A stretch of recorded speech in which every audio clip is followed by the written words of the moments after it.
За энэ удаа хувь хүний орон зай гэдгийн талаар өөрийнхөө саналыг хэлье гэж ингэж бодож байна. Тэгээ хувь хүний орон зайг би энд ирсэн хойноол маш их ойлгосон. Ерөнхийдөө Монголд байхдаа бас энэ талаараа заавч их муу байж, мэдлэгч их муутай байж ингээл холилдсон л амьдрал донд байдаг ч юм монголчууд тийм ээ. Тэр бол нэг бодол их сайхан. Бусдад туслана, ямар нэгэн асуултгүйгээр туслаад дэмжиж ингээд сэтгэл санаагаар дэмждэг, эд материал хамгийн дэмждэг ийм юм чухал их дотн харилцаа бол манай Монголд байдаг.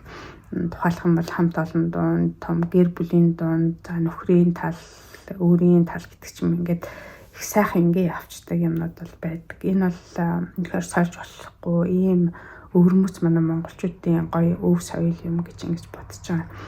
За би одоо нөрөгт ирсэн тэгээд яг монголчуудаа харьцдаг шиг ингэж харьцаж бас болохгүй болчиход байгаа.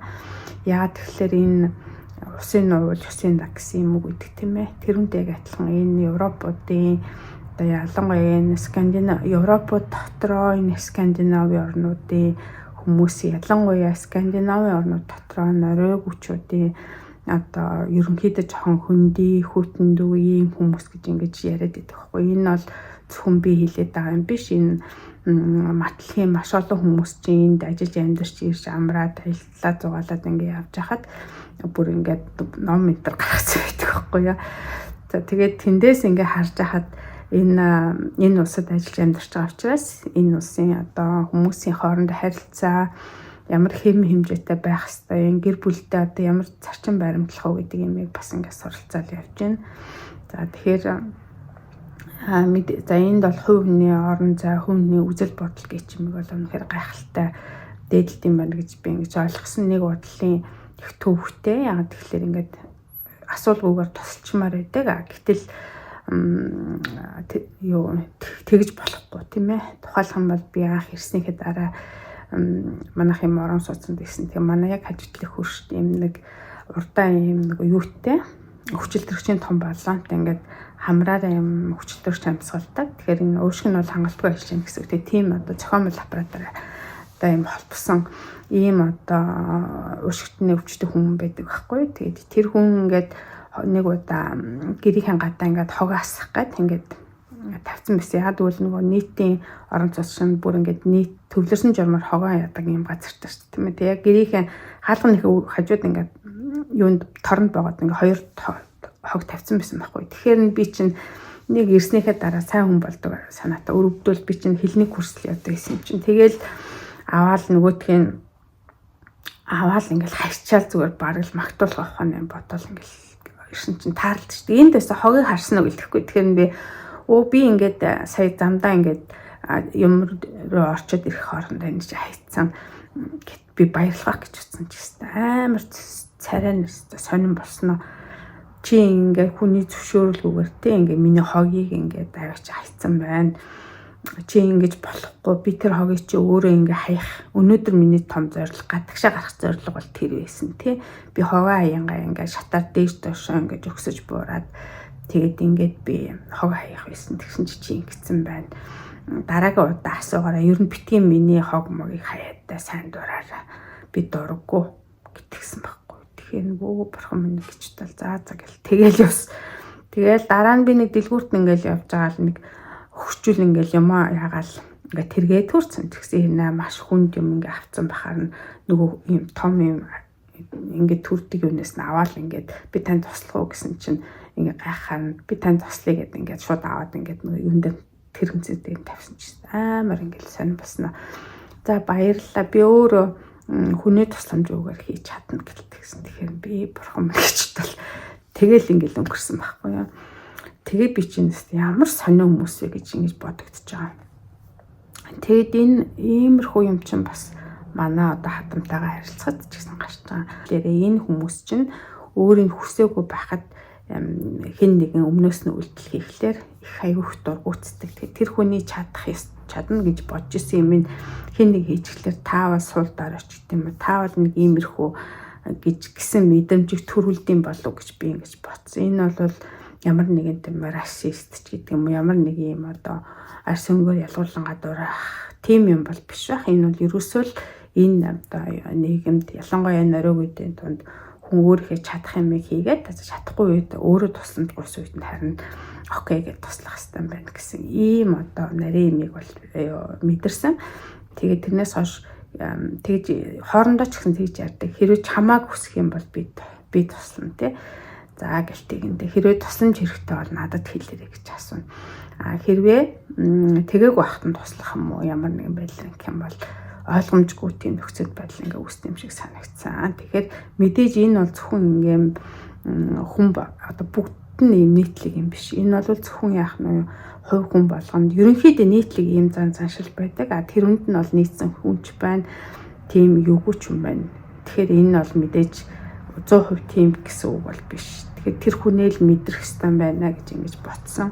За ажил дээр ч гэсэн ингээд юм хүмүүс одоо англиал өчнөө бараа ирж байгаа юм чинь ийм нөттэй өглөөдөл өчтөж шнө 10 20 хайрцагтай юм ирэн. Тэгээд би асуух өөрөө яг уу ингээл хийх юм хийчихэл тэгэл өөрөө ингээд инклюдed дуусчвал нөгөө хүндээ туслах юм да хүсэх юм бол би тусалж болох уу гэдэг чинь ингэж асуух хэрэгтэй юм шиг. Тэгэхгүй шууд өмнөр нараа ингэх юм бол хийх хэрэгтэй минь өмнөр нараа хийчихээр бас их тийм таатай биш байдсан байна гэж ингэж ойлгосон.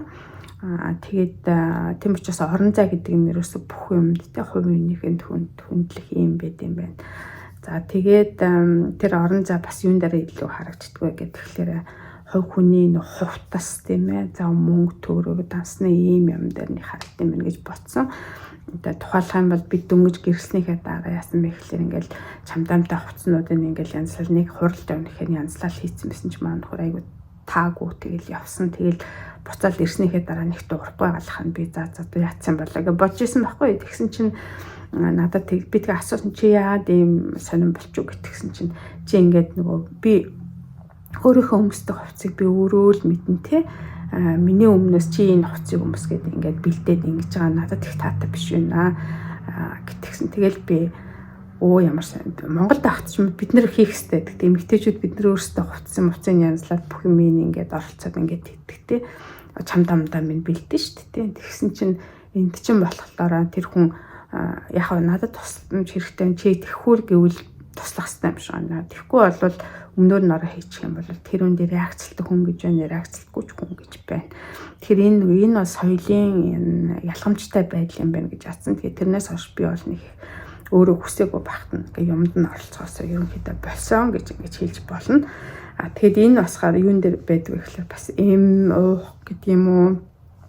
За мөнгө төгрөгтэй холбоотой юм дээр би бол ер нь хүн одоо би монгол хүнтэй сууж байсан. Одоо би нөрөө хүнтэй сууж байна. Энэ бол нэг гайхуулаад байгаа юм биш л те.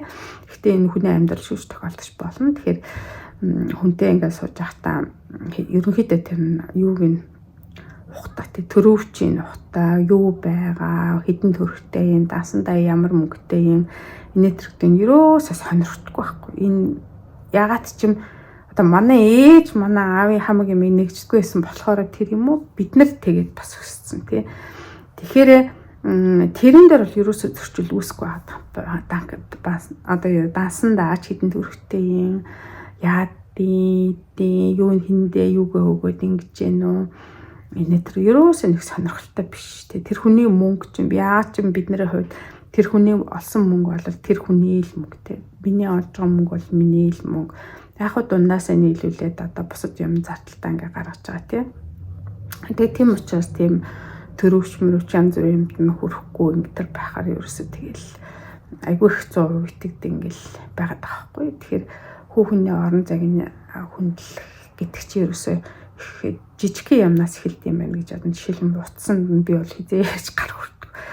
Яа энэ дээр хаана дарах вэ гэдэг нэг шинэ утастай хуучин нөгөө смарт утасгүй байсан байхгүй. Тэр нь юу засмарт утас насандаа хэрэглэхгүй гэжсэн. Яг гэвэл би ийм орчин үеийн технологи ийм дурггүй ер нь бол маш их юм гэж гэр бүлээс холдуулдаг гэдэг ингээд хуучин Nokia хэрэглэсэн гэсэн чи яалтчгүй нөгөөдг нь бүр 10 20 жил хэрэглэсэн бүр деталаараа салж унаад тэгээд ийш тийшээ нисэж мэсгэр нэг юу онгоцны плетүүд нь юун дээр болоод тэгээд утсаараа төлбөр хийдэг гэсэн чи яалтчгүй смарт утастай болоод нөгөөдгөө хэрэглээд ингэсэн тэгээд энийг юун дээр нь яаж дарах болоо гэж асууж масуугаад ингэдэг хорин л би одоо туслах нөхөөс ерөөсөн ингээл нэг ямар аппликейшн суулгасан юугээр нь яа дээд ингээ ерөөсөө үздэг хинтнээс нь мессеж ирээд хин рүүгээ бичээд идэ ямар зураг юмр болоод ерөөс тэг санагдтгүй тэгээд нэг бодлоо айгу амар байдаг. Миний юмд ч ерөөсөө өрөхгүй. Бараг миний өрөөнд ч дээдлийн өрөөнд бараг орж ирдэггүй ингээд орж ирэхээр юм зөвшөөрөл авдаг ингээ тав гэж тогсчих. Яг блог ингээ хийгээ суучдаг. Тэр өрөөнд заримдаа бяцлал энэ төр хийгээ суучдаг. Тэгэхээр зөвшөөрлгөө орж ирнэ гэж аахгүй. Манай хүн компьютер дээр сууж байхад би зөвшөөрлгөө очиод олно ингээл юм юмд нь ороод ингээд юм гэж ерөөсөө байхгүй. Тэгээд нэг иймэрхүү юм хүнд энэ бол нэг хүнд итгэл юм байна л гэж би бодсон л та. Тэгээд хүнд итгэлийн одоо илэрлж их маш бага зүйлээс эхэлт юм байна. Тэгээд хутас хунартай манай футболк хүмүүстэй баг 300-га төрлийн футболктай. Тэгээд дандаа юм орон нутгийн юмнуудын жижиг дэлгүүрүүдийн юм рекламны футболк хүмүүстэй ерөөсөө том үнэтэй футболк хувцсан бас авч хөрсөн хүмүүстэйгүй. Тэгээд тэр нь юу гэсэн үг вэ гэдэг тэгэхээр мэдээж том реклам, том дэлгүүр, том одоо брендийн юм бол ямар ч хүмүүсэл ингээ реклам чинь. Харин энэ жижиг дэлгүүр, жижиг юм орон нутгийн шин чанартай нэг одоо бид нар л ингэж өмсөж нийтэд ингэж мэдгдүүлэхгүй бол өөр хин нэг хин гэсэн ийм философитой байдаг. Тэгээд юм жижиг одоо юмнуудын юу гэдэг үйлдвэрлэгч нарын нуруунд дээр л юм жижиг орон нутаг гэж ингээ байж байгаа. Бүх юмаа юм брендийн юм руу гэх юм бол одоо энэ жижиг яаж байгаа хүмүүс чинь юу идэж ууж ажиллаж амьдрах юм бэ гэдэг ийм философи надад ихлэ санагдчихсан. Одоо бол ингээл уусчил орон нутгийн юмнууд бас давхар ингээл хэрэглээл ингээ явж илээ юм л та. Тэгэхээр энэ бол хүн болгонд л их өөр философитай. Тэгээд тэр нэгэн тал амьдраад ингээ шийдэж байгаа тэр хүнийхээ философи бүжил бодлын хүндэтгэх хэрэгтэй юм шиг байлаа. Юунд дуртай, юунд дөрвөөг нь мэдэрдэг тийм ээ нэг жоохон мэдрэмжтэй юм байх хэрэгтэй юм шиг байлаа. Би л тийм дуртай, би л ингэдэг гэсэн юм биш тийм ээ. Энд чинь хоёулаа хамтарч иж амьдралаа босгох юм байт юм байлээ. Тэгэхээр нийтийн орон зай өөрийг нь хүндэтгэх гэдэг юм чинь их чухал юм байна гэж ингэж ботсон. Тэгээд энд нэгэл байж байгаа л хүүхүүдэд айлал охтууд айлал гэж авчирдаг. Тэгээд яадаг гэхэлэр хүүхэд гэр бүлийнхэн ингээл хөртөө ингээл өчр 7 хоног найзтайгаа нэлээд нэг тийш альчаал ингээ ирдэ. Тэгээл өөрөө хамаг юм дагаал нөхөр нь 7 хоног айл гээл ингээл эсвэл найзтайгаа ч юм уу анд ч юм уу загсанд ч юм ингээл явчихдаг байхгүй юу. Тэгээд тийм орон зайг ингээд өгөөд ингээд тахлаар яах нь гэр бүлийн чинь холбоо харилцаа одоо батчаад бэхжээд тэгээд дээрэс нь одоо нэг хүндэтгэл байгаа газар хүндэтгэл байдаг те хайр байгаа газар хайр байдаг гэдэг ч юм уу иймэрхүү юмнууд ингээд бага юм дээр ажиглагддаг. Гэхдээ энийг чинь амаараа хилээд авах биш үйлдэлээ ингээд харуулах үзүүл харуулах хэрэгтэй байна гэж ингэж би боддог болсон. Ер нь яг залуу байхдаа бол мэдээж би алдаж онжсэн. Тэгэхээр тэрэнд бол мэдээж нэг хүний 100% буруу гэж бол хийж байхгүй. Мэдээж бүх юм бол нэг за 50-50 байх тий. Одоо 80-20 ч юм уу, 70-30 ч юм уу ийм харьцаатай байгаа бах. Тэгээ би тэрийг талаар бол нэг ярихгүй. Одоо би одоогийн амьдралаа тий айтаахан шиг ийм нэг өөрөө зовлонгүй, хүнийг зовоолгүй. Тэгээд нэг айтаахан аз жаргалтайгаар ингээд өнгөрөх гэсэн гэж ингэж боддتي. Тэгээд хүүхдүүдтэйгээ энтэр уулзгаа явна гэхлээр би явуулчихдээ тэгэл машин авнаал явал хэд хоноол замдаа дуртай газар зогсоол унтуул майхандаа унтуул буудалд хоноол ингээл явал очиод хүүхдүүдтэйгээ уулзаал тийшээш явсан тийм чолит центр гэл ирэл ярьдаг байхгүй. Тэгээд ирэхээр маш их аз жаргалтай болчиход ирж байгааг нь бол анзаардаг. Тэгэхээр энэ би өөрөө энэ хүнд ганцаар хаж байгаа л өгөөд идэв биш. Энэ тэр хүнийг ажиглалтай байлгадаг юм юу гэхэлэр багтаа хийжсэн одоо үргэлжлүүлж байгаа хоббинууд нь байна. Тэгээ санхүүгийн эрхчлөө байна. Тэгээд хувь хүнийх нь эрхчлөө байна. Дуртай юмдаа ингэж явдаг. Тэгээд үр хөвгтүүд нь байна, хамаатнууд нь байна. За тэгээд би байгаа. Тэгээд би бол хэдэн хувь бахна мэдэхгүй юм тийм ээ. Тэгэхээр энэ олон юмнууд чинь бүгдээрээ цогцоо жижиг нэг хүнийг ингэж ажиглалтай ийм гоё болгож байгаа. Учраас тэр хүний энэ бол эрэгтэй дээр чалаагүй эмэгтэй дээр чалаагүй юм тэрийг би болоход нь туслах хэрэгтэй, дэмжих хэрэгтэй гэж ингэж би боддгийг. Тэгээд өнөөдөр би ингээд Тронхайм хотод ингээд байж байна. Яагаад ирсэн гэдэг би түрүүчийн блог дээр үзсэн. Тэгээд одоо би киноны цагаа хүлээж авахдаа би гинтхэн нэг ярмаар санагдлаа та нартаа. Тэгээд та бүхэн бас санал бодлоо хуваалцаарай. Энэ зөвхөн миний энэ бүгжил бодол мэдээж хүмүүсийн санаанд нийцэх юм байна, нийцэхгүй юм байна. Тэрийг бол би хүлээн зөвшөөрч байна. Нийцэхгүй байсан ч гэсэн тэр бол тэр хүнээ л асуудал, тэр бол тэр хүний асуудал нэг юу биш. Би өөрөө би ингэж боддог. Ингэснээрээ бас ингээд хичээж явж байгаа юм хүн байгаа. Зарим хүмүүс залуучууд гэхлээр санаа авах юм байвал аваарай. Заахгүй бол тэгээ шууд хайж болно. Заавал шаардлагагүй гэж ингэж хэлж байгаа маа. Тэгээд та нартай аж аргал хүсье, гэр бүлд нь бүгдээрээ эрүүл энх байгаарай гэж хүсье. Баяртай.